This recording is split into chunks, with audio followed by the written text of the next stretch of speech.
Je suis Emmanuel Ajakolo, je suis un directeur national de la jeunesse, je suis de la communauté internationale des hommes d'affaires pour l'évangile.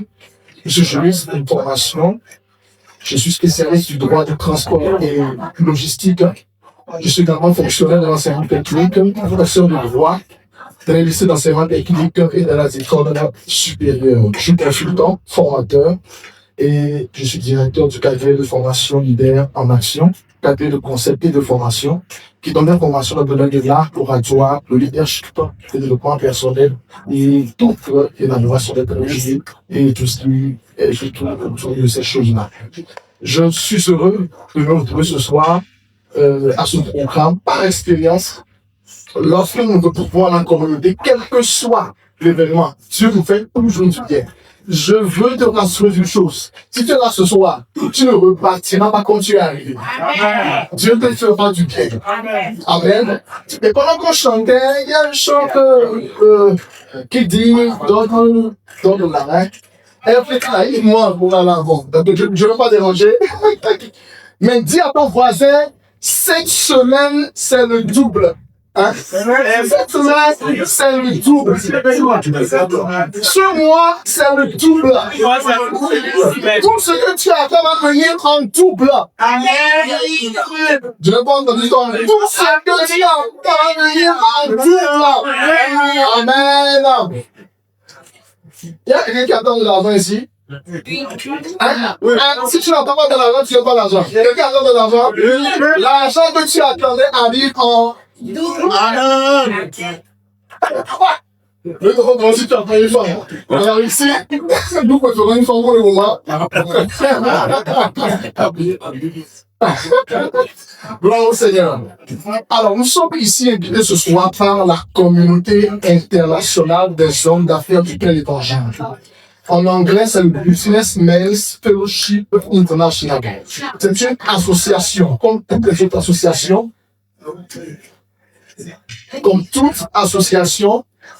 donc qui a existé à partir d'un moment et qui mène ses activités qui est reconnue par l'État togolais, ok, et qui respecte dans la loi 1901 sur les associations. C'est un mouvement international, d'accord? Nous sommes répandus dans plusieurs pays, plusieurs nations. Voilà pourquoi nous avons le qualificatif de international. Alors, comment est née l'initiative? C'est d'abord une initiative qui est partie d'un constat. Ok, la communauté parle d'un constat qu'un homme a fait. Un homme du nom de Demos Shakarian. Il est éleveur de bétail, il est américain et d'origine arménienne. Il est éleveur de bétail aux États-Unis d'Amérique. Et cet homme fait un constat. Il remarque que dans les églises, il y a beaucoup plus de femmes que d'hommes. Ok? Alors, pour ce constat-là, on peut toujours le remarquer aujourd'hui, où il y a beaucoup plus de femmes que d'hommes dans les églises. Ce constat va déranger M. Demos, et il va décider donc d'aller à l'information et essayer de régler le problème. Il se pose la question de savoir pourquoi il y a ce déséquilibre dans les églises. Pourquoi dans les églises, il y a beaucoup plus de femmes qu'il n'y a pratiquement pas d'hommes. Est-ce que la foi n'est pas divine? Est-ce que la foi n'appartient aux femmes? Est-ce que les hommes n'ont pas besoin de croire dans Dieu et de servir le Seigneur? Alors c'est ainsi qu'il va chercher à retrouver ces hommes-là et il va découvrir que les hommes sont occupés dans les centres d'affaires. Ils sont occupés aux heures de pause, ils sont occupés dans les restaurants, dans les endroits neutres. Ils se retrouvent pour manger, partager un repas et discuter des affaires. Il s'est dit, bon, il va tenter de régler ce problème-là. Il va aller rencontrer ces hommes-là dans les centres d'affaires, dans les restaurants, dans les lieux d'affaires. C'est pour cela, des fois, passant que nos rencontres se déroulent toujours dans les endroits neutres. Vous nous retrouverez dans les restaurants, dans les centres d'affaires, pour prendre un dîner, un déjeuner, pour manger quelque chose, comme nous le faisons là actuellement. Et c'est alors que nous partageons donc les témoignages. Il va donc démarrer cette initiative-là, et en évoluant, au début, ça va prendre un peu, les gens étaient là, les gens viennent, mais à partir d'un moment, l'initiative va commencer par baisser. Il y aura plus assez de personnes, il y aura plus beaucoup d'argent, et les repas, et il va commencer par se décourager. Monsieur Demos se pose la question de savoir, est-ce que cette initiative est divine? Parce que quand ce n'est pas de Dieu, quand on le commence, on est sûr que ça ne marchera pas. C'est alors qu'il décide un soir d'arrêter donc ce programme qu'il avait commencé. Mais il a fait une chose, il va décider de poser la question au Seigneur, d'aller dans la face du Seigneur et d'interroger le Seigneur sur l'effectivité de ce mouvement-là. Est-ce que c'est bon? Est-ce qu'il doit continuer ou est-ce qu'il doit arrêter? C'est alors qu'à la veille, la nuit, où il avait organisé, où il avait prévu la dernière réunion, il va donc aller donc devant la face du Seigneur en prière pour chercher que Dieu lui dise quelque chose. C'est alors que cette nuit-là, il aura une vision. Il était dans son salon. Vous allez lire, nous vous présenterons les documents de la communauté. Il y a un livre que nous appelons Les gens les plus heureux sur terre, qui fait l'histoire de la communauté. Ce qui raconte que M. Demos, dans sa chambre, est en train de lui avec sa femme, et il aura une vision. Alors que sa femme était au piano, qui était donc à genoux, et qui était en train de prier. Il aura une vision en deux tableaux. Le premier tableau de la vision montre des hommes tout autour du globe terrestre. Il n'y a pas de contact réel entre eux. Ils sont de différentes dominations, de différentes couleurs, habillés différemment, mais ils sont enchaînés. Il n'y a pas de contact, il y a une atmosphère de désolation qui plane donc dans cette vision-là. Deuxième tableau de la vision, il va voir quelques instants après la vision changer. Ces mêmes hommes qui étaient tristes, qui étaient enchaînés, quelques instants plus tard, la gloire du Seigneur va descendre, les chefs vont tomber de leurs mains, ils auront leurs mains levées vers le ciel et ils seraient en train de chanter des louanges pour le Seigneur. Et Dieu va nous dire que c'est ce qu'il va faire au travers de la communauté. Il sort de la vision et il comprend que ce qu'il est en train de faire est effectivement une initiative divine.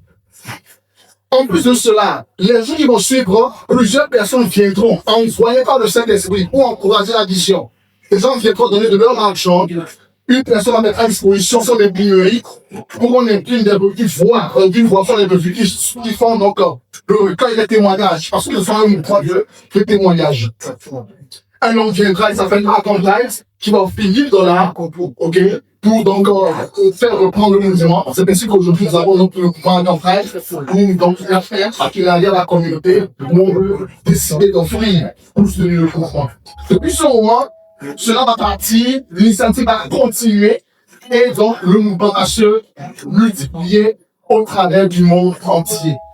Nous sommes organisés en deux petits groupes appelés des chapitres. Et ici, c'est un chapitre que vous invite ce soir. À Lomé, il y a plusieurs chapitres. Nous avons ce soir le chapitre Foire de Beau 2000 qui donc vous invite. Il y a plusieurs chapitres à la fin. Vous pourrez approcher de Paris au Sable et on vous dira les chapitres qui sont là seront donc la zone que vous savez. Nous ne sommes pas une église. Nous ne sommes pas un mouvement philanthropique. On n'est pas un mouvement secret, une secte, non. Nos réunions se déroulent donc ouvertement. L'accès est libre pour toute personne qui veut donc venir pour servir le Seigneur avec nous. Notre moyen principal, c'est par des témoignages. On se retrouve, on chante des louanges, on va ce soir, et donc on raconte ce que le Seigneur a fait dans notre vie. Et nous sommes convaincus que l'homme d'affaires, lorsqu'il raconte à un autre homme d'affaires ce que Dieu a fait dans sa vie, ce dernier est beaucoup plus enclin à l'écouter. On prend beaucoup d'investissement forcément. On n'est pas évangéliste, on n'est pas pasteur, on n'est pas. Donc, à cause d'une église, on est dans une nation ordinaire. Nous gardons notre église d'origine, hein, mais nous croyons en la Bible comme le font les églises. Nous croyons au Saint-Esprit de Dieu. Nous croyons en l'action intensive du Saint-Esprit. Nous croyons en la vie de Genèse Apocalypse, tant que Jésus est le Fils de Dieu. Et nous sommes convaincus que Dieu peut changer notre vie. La vision, c'est le Saint-Esprit qui transforme des vies.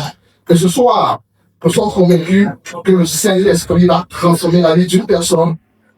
Et si vous étiez arrivé avec une tristesse dans le cœur, vous étiez là, triste, avec un besoin, nous sommes convaincus que ce soit avant de partir, le Seigneur en fera du bien. Une fille vous donne des témoignages de ce que le Seigneur a fait dans nos vies. Et n'hésitez pas à nous approcher et à nous joindre avec nous, d'accord, au sein de cette merveilleuse communauté. Que le Seigneur vous bénisse. Bonne amitié à vous. Et à tout à l'heure.